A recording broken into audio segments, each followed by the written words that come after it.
It's Red Eye Radio. Gary McNamara and Eric Harley talk about everything from politics to social issues and news of the day. Whether you're up late or you're just starting your day, welcome to the show. From the Uniden America Studios, this is Red Eye Radio. We are Red Eye Radio all across America. We is he over there, Eric Harley. How are you? And me, Gary McNamara. Good morning. All right. So we celebrated our 20th anniversary this week. We did. Yes. And so, of course, our age got mentioned a little bit because one of the things we said about after our 20th anniversary, and then people start doing the addition, and we get it once in a while. You guys retiring? We're not retiring. Just so you know. No, we're not. There are no plans. Nope. No plans to retire. But the whole concept is, the whole narrative is, if you're even talking about retirement, you think we're old. Well, there was a recent survey that was done, which polled 2,000 Gen Z and young millennials, defined of those born. That's defined of those as those born, if I can talk here, in the late 90s and early 2000s. And they asked the 2,000 Gen Z and young millennials this question: when does old age really start? 22% of Gen Zers think that by the time you've reached 35, you're old. An additional 26% believe that 40 is the true marker of being an old codger.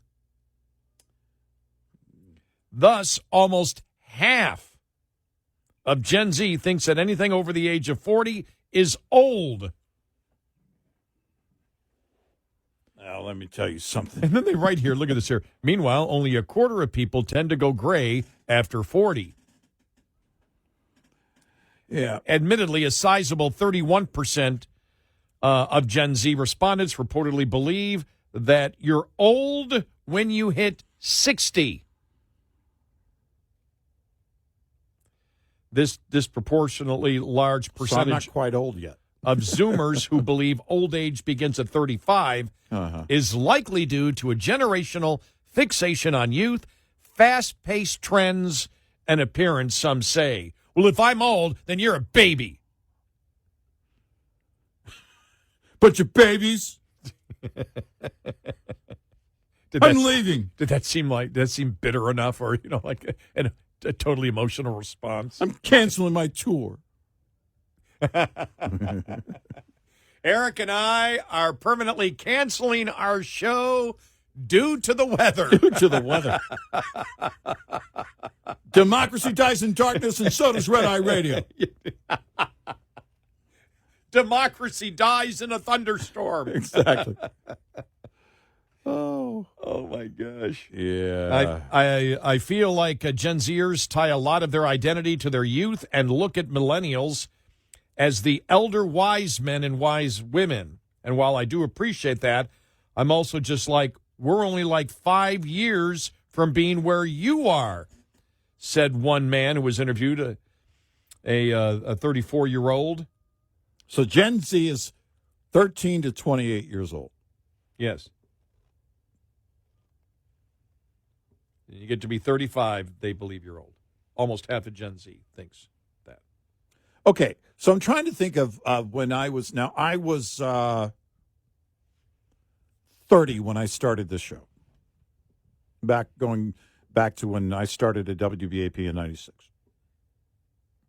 I was just a month away from my 31st birthday. But even prior to that, what was old? Because I think about like where my parents were, at what age my parents were, and now I'm, as I approach 60, I think to myself, all right, what was Dad doing when he was 60, right? Mm-hmm. And what did I think of? Did I think of him as, oh my gosh, that's really old? He's old. He needs to start slowing down, that kind of thing. I do remember, though, being, I'd say in my 20s, maybe early 30s, still looking at people in their mid-50s going, "Ooh." I don't know. But it could happen. But it's but because I think of this. Remember when the Osbournes was a reality show? Yeah. When Ozzy quit heavy metal for a few years and became a dad on a sitcom. No, but when the Osbournes was big, they had a 50th birthday party for him in one of the episodes. Wow. And I'm thinking to myself, 50, wow. I'll go back even further. In my 20s, I still have it. It's one of the guitar magazines, maybe Guitar Player magazines, the hard copy. Eddie Van Halen on the front cover. Eddie turns 40. That was the headline. Eddie turns 40. He had cut his hair and was wearing a goatee. And I was in my 20s, and I was like, wow. The baby face was gone. Oh, yeah. Not yours, his. Yeah, mine wasn't gone. No, it's still not gone. If by baby face you mean double chins, it'll probably never be gone. But if baby fat, that's what I'm referring to. Exactly. Go ahead. How old can you be and still call it baby fat? That's our question. 800-288. But it's, I almost gave out WBAP's number. But there's the problem is that when you're young, you think you're 10 foot tall and bulletproof, right? That's really old. I remember this would have been 1989, the Rolling Stones Steel Wheels tour. My current wife, then girlfriend, I got tickets from the station, great tickets, and our boss was going to drive with his wife. So it was our first big date together with my wife, my now wife, but it was my girlfriend. She was my new girlfriend then, 1989. And I said to her, we should probably go if you like the Stones, because they're getting old. This is 1989. And they may never tour again. It was a great show. And, of course, they're still touring today. But I just remember thinking, and everybody was, it's the, I saw some things on YouTube about Rod Stewart still doing shows and, others that are, just been out there for a long, long time. Just announced that Johnny Mathis can't do any more shows because he's reached that age that, he can't, they say he can't tour. It's too hard on him to tour. But it was long ago that you would think of something like that. But I think it had more to do with the genre, especially rock and roll, and less to do with the age of the person, the people. Does it look okay for them to be jumping around like teenagers when they're in their 50s? And, we see that as old. But did it fit the bill, I guess, would be the question. One of the questions you hear all the time is, when I was growing up, it seemed like people that were 60 look a lot older than people that are 60 today. Mm-hmm. And I guess it depends who you are. It really does. Because I've been on the golf course many times, and I'm like, come on, these old codgers, will you move? And I'm playing with them. Gosh, they play so slow, I need to stop playing with old men. And then they'll be talking to each other. I turn 61 next week. I'm like, oh, my God, I'm older than them. But I never started thinking of age. I said this the other day. Mm-hmm. Never started thinking about my age until I had to apply for, I'll make sure I get it right this time, Medicare. Oh, yeah. At 65. Yeah. When that happened a few years ago, I went, whoa. And then when I had to apply, and I turned 70 this year, a couple of months, I had to apply for Social Security, and then I just got my approval the other day, and I went, wow. And I don't focus on it. I'm just like, wow, okay, because I've never focused on age. I've been too busy trying to survive, and I'm being serious on that too. Yeah, I'm being absolutely serious in this business. My focus has been on survival so long that I've worried more about survival in the business than surviving my life. Yeah, right. There is some truth, not all truth to that, but there is some truth because I try to be healthy. But I just thought it was fascinating that almost half of Gen Zs think you're old when you're 35 years of age. And that all relates to our 20th anniversary of working together here. Yeah. All right. Couple of stories, other stories out there that we want to make sure we get in. The House early this morning passed the recision bill, and it goes to the president now for his signature, and expect that all weekend long, the only thing will be taxpayer dollars should be going to NPR and PBS because they're good. We made our opinion clear. We don't care. You know, the whole argument that they're liberal, I understand that politically. That's got nothing to do with why we don't believe that PBS and National Public Radio should get our taxpayer dollars. Because I don't care if they were conservative, and I don't care whether they're liberal. Right. I don't care. Right. No. Money does not go, government money does not go to the media. It doesn't go. Sorry. Because, number one, I would never want it going to conservative media because then you put the question in the head, are they really conservative or are they promoting what the government wants them to promote? Right. Just that perception is enough for me to say, nope, don't want that. Right. And that's me being a broadcaster for, almost 45 years. And that's the broadcaster part of me. I don't want that hanging over my head if I'm running a station or working for a radio station or whatever media I'm in, that you're getting public funding, and then somebody can automatically question what your motivation is and what your politics truly are, and can question whether you are really saying what you believe or saying what you believe because the government, is over you. Look, we had that for years. We don't get it anymore, but we used to get, well, you guys work for these right-wing companies that no. The majority of companies we work for actually are liberal. And then we get a few, so you're just soft-selling then. You could be harder, but you're not because your management is liberal. It's like, no, it doesn't work that way. Yeah. No. But there's enough of that. But if it's the government doing it and you're criticizing the government, yeah, or not criticizing the government when your party or the party that supports you getting the funding is in power, I just wouldn't want that. I wouldn't want that burden over my career. The left doesn't care because they're not journalists. They're political activists, so they want the money coming in. If you're truly a journalist and you wish to get to the truth, you don't want government funding. Well, that's it. I mean, you don't want anybody being able to defeat your argument based on where that money comes from. And if you can't make it, if you can't make the debate, if you can't make the point, if you can't do the coverage to a point that an audience isn't there, to a point that, in the case of PBS or NPR, look, if they don't want to sell advertising, well, good luck. If you want to do subscription-based, okay, go ahead. Try that. Go ahead. It's if people are willing to give their money. But I'm not going to be compelled to give my money through taxes.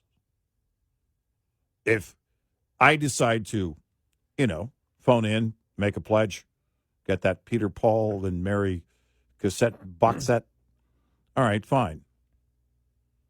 Viewers like me can decide that, not taxpayers like me. Yeah.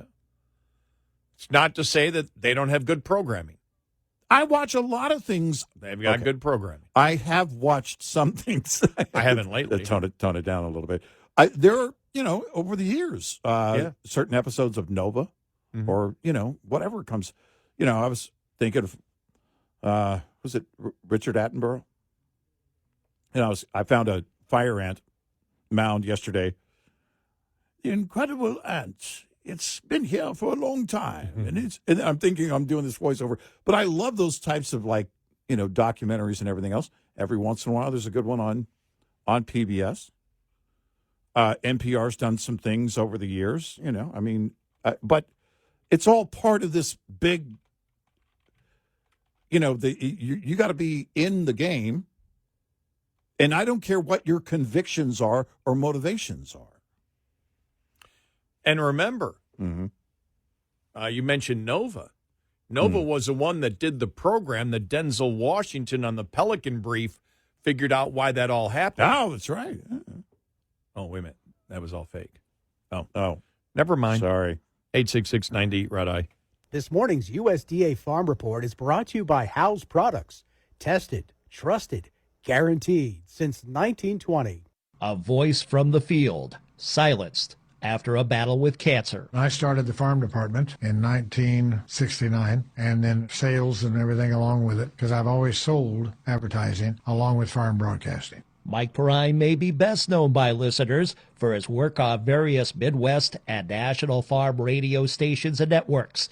Beyond that, a resume of on-air, sales, and management positions covering the Illini State and the Midwest, from Tribune Radio Networks to AgriTalk. Inside the broadcast industry, mentor and colleague of multiple Hall of Fame broadcasters during his almost six-decade career. And in 2023, receiving his own recognition as a member of the National Association of Farm Broadcasting Hall of Fame, among several career distinctions.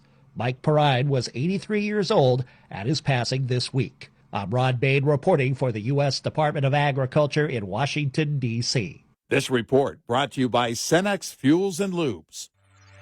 We'll be right back with more Red Eye Radio with Eric Harley and Gary McNamara.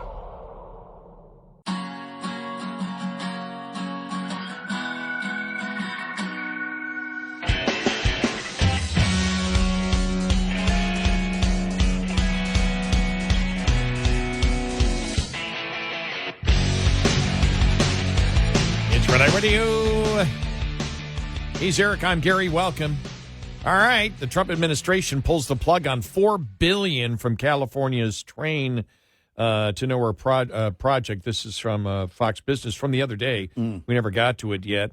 California's embattled high-speed rail project suffered a major setback after Sean Duffy, Transportation Secretary, announced the termination of $4 billion in unspent federal funding by the Federal Railroad Administration, citing 16 years of failure, no completed high-speed track, and escalating costs. Duffy declared the project, dubbed the Train to Nowhere, a mismanaged and over-budget boondoggle.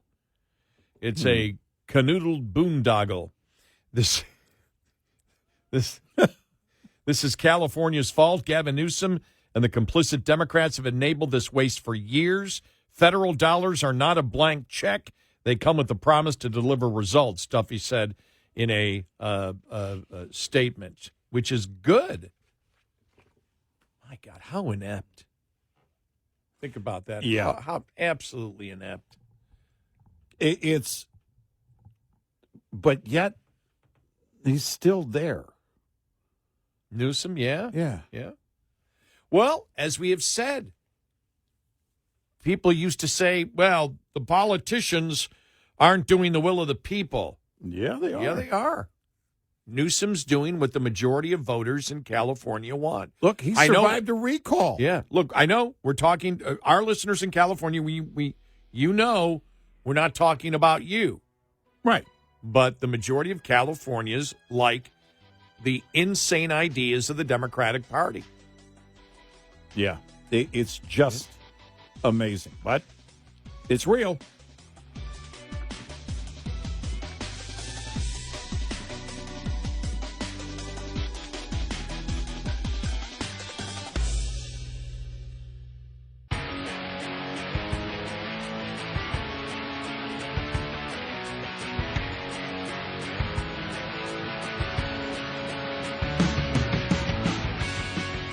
You're listening to Red Eye Radio from the Uniden America Studios.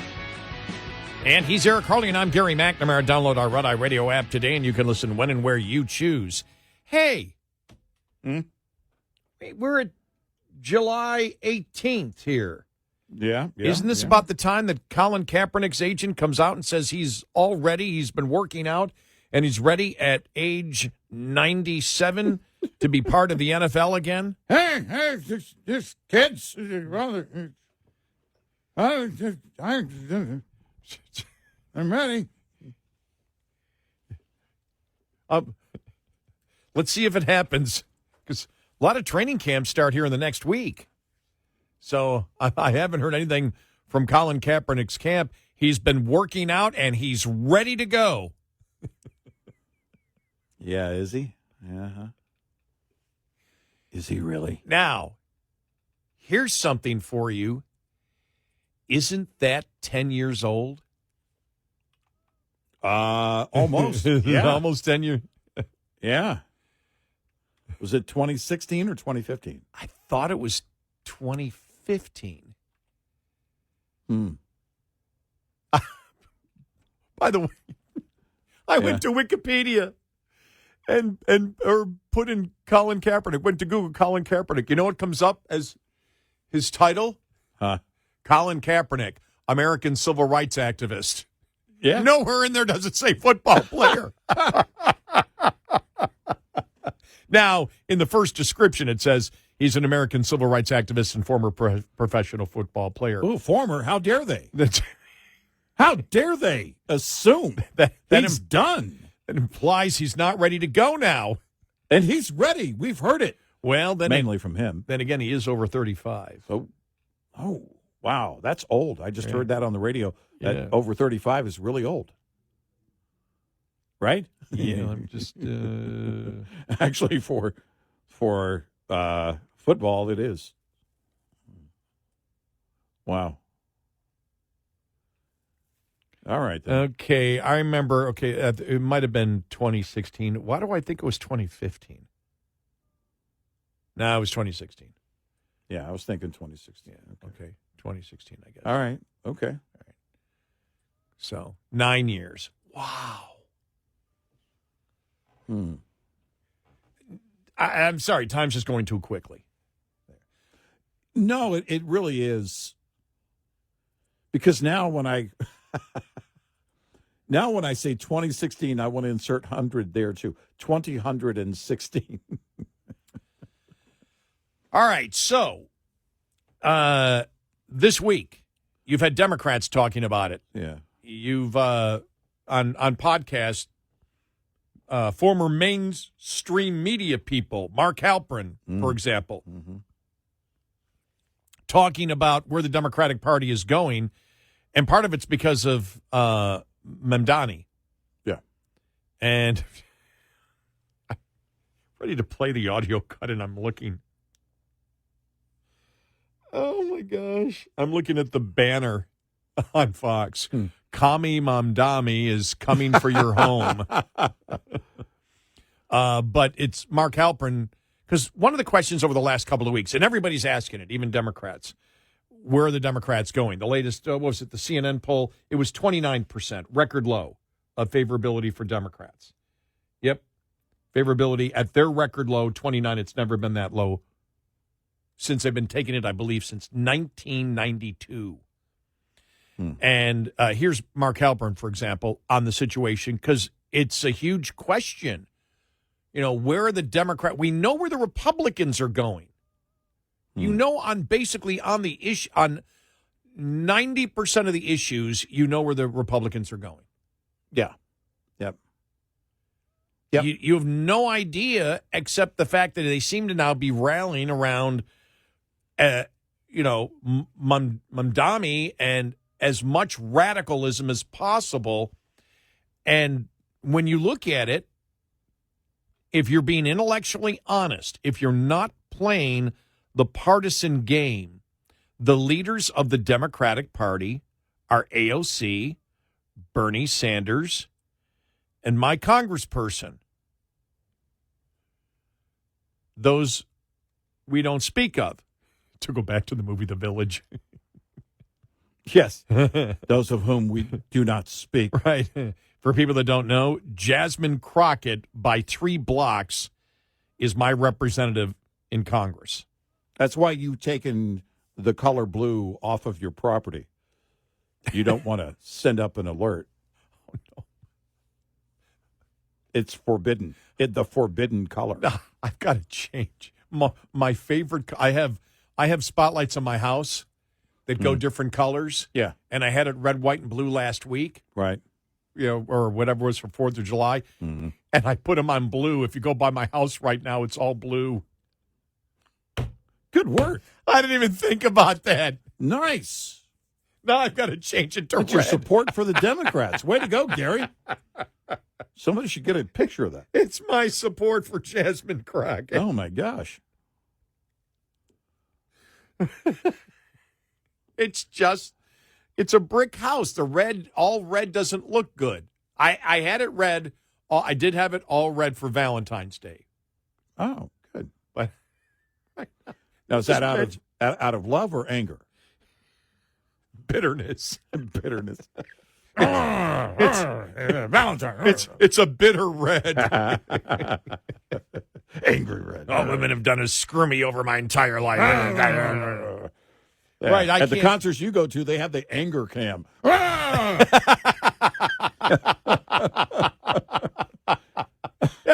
there's not. If I go to a Coldplay concert, they pull out the, as you said, the breakup angry. Yeah. And they show it to your imaginary wife. That's going to be bad. All right, now where were we here? Oh yeah, can anything save the Democrats? Is a headline in the Wall Street Journal. As 2026 approaches, they're disliked, divided, devoid of any effective leaders.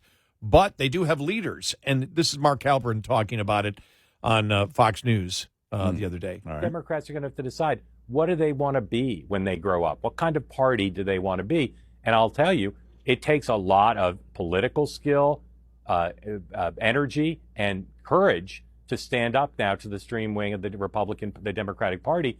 I don't see a Bill Clinton 1992 type figure right now. No. And if they don't have that, the left is going to win its share. Yeah. Which is true. No, I mean, they're going to win their, especially in local elections, they're going to win their share. Oh, yeah. No, I mean, I think we pointed out, look, I'm curious to see what the ads look like, what are going to be in the ads. But I'm not, and I don't think anyone should be of the mindset that Democrats are going to lose all the elections, that their party is done. No. They're still going to win elections. That's why, the GOP is going to have to be on their game, whatever that might be. But I do believe the GOP is winning under Trump. In his first term and still today, I have some concern beyond his presidency as to what the party can do in promoting, their values and trying to win elections and everything else. But, ultimately that's on them and the rest of their base. Like we pointed out, conservatives are, especially fiscal conservatives, are becoming a smaller and smaller group. But on the big issues, on other issues, I would say, the president is winning. I mean, he's still got 80-20 on a number of things. The economy is a big thing that's right now. It's on the table. Where that goes is going to help determine what happens in 26. But he wins on the border. He wins on national security and national defense. And the question is, can the party bring that along for a win at the midterm? Because he's going to need the party to get things done. Well, like I said, the only thing that's undecided right now is the economy. Yep. Where will the economy be in a year? Because that, I believe, will be a deciding factor. And I do believe that if the economy is okay, and I mean just okay, maybe not great, but okay, I still think there's a great possibility the number one issue is going to be the border, because they just won't get off it. You saw the one story Oh, the one story of the illegal immigrant that faked that she was kidnapped. Oh, yeah. Oh my! Here, and I guess Karen Bass was the mayor of L.A. was out promoting their kidnapping. They kidnapped this woman. They kidnapped this woman. They kidnapped the woman. No, it was actually a hoax. Yep. Nobody was kidnapped. A Mexican illegal immigrant living in Los Angeles was charged with orchestrating her own fake ICE kidnapping to generate sympathy and solicit donations, the Justice Department announced on Tuesday. Julia Calderon, 41, a resident of South Los Angeles, was charged with conspiracy and making false statements to federal officers. Calderon had been living in the U.S. Based on a federal law enforcement parole that expired in 2023. She is in federal custody after she allegedly faked her kidnapping. This comes after a local TV outlet reported on a news conference held by Calderon's loved ones and attorneys who claimed she had been kidnapped by uniformed men in unmarked cars on June 25th. And Karen Bass was all over it, too. Yeah. Wow. The outlet reported that a woman identified as an attorney claimed Calderon was cornered in a Jack-in-the-Box parking lot in Los Angeles by men who did not identify themselves but were possibly bounty hunters. The lawyer claimed Calderon was taken to the border and presented to an ICE staffer who demanded she sign a self-deportation paperwork. The lawyer said that when Calderon refused to sign the paperwork, she was taken to a warehouse until she agreed to sign the document. Whoa. Wow. And Karen Bass, the mayor, was promoting this as the horrible stuff that was going on. Oh, my gosh. Yeah. It's sort of like when we talk about hate crimes now, how the reverse hate crimes have become a problem. Well, And we saw that for, not right now, but it's... And we know, and this should serve as a reminder, how far the left is willing to go. Come on. Hillary's looking at this story going, please. I got the FBI, CIA, then president, all involved in a big scheme that was all a lie. Making something up about deportation? That's nothing. This is, but they're still doing it, and they believe that this is going to work for them. How do you not know at some point it's going to get out? Well, and that's why we said, again, we don't have all the facts, which is why when we look at what's out there already with the whole Epstein and the supposed Trump letter, birthday letter to Epstein, we're just like, sorry, it doesn't pass the smell test. Right, exactly. It just doesn't. It doesn't. 866-90-RED-EYE. We'll be right back with more Red Eye Radio with Eric Harley and Gary McNamara.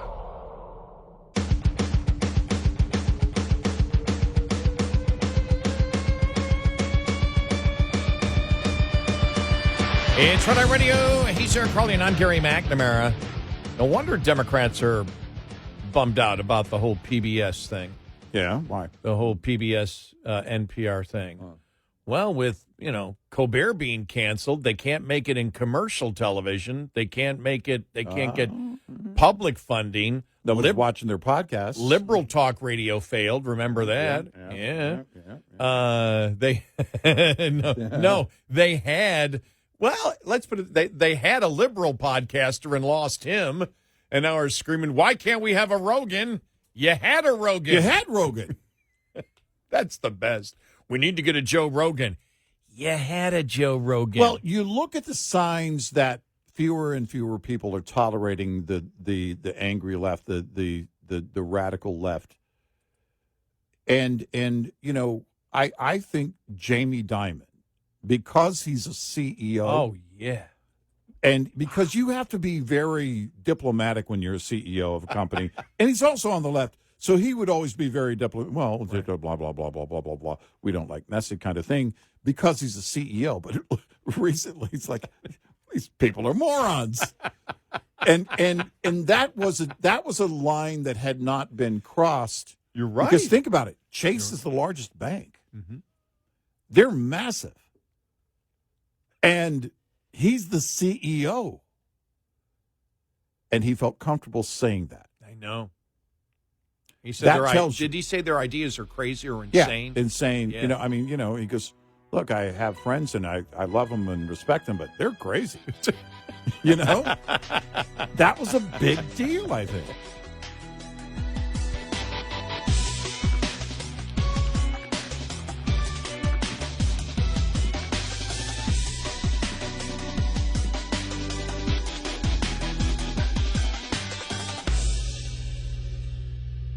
This is Red Eye Radio on Westwood One.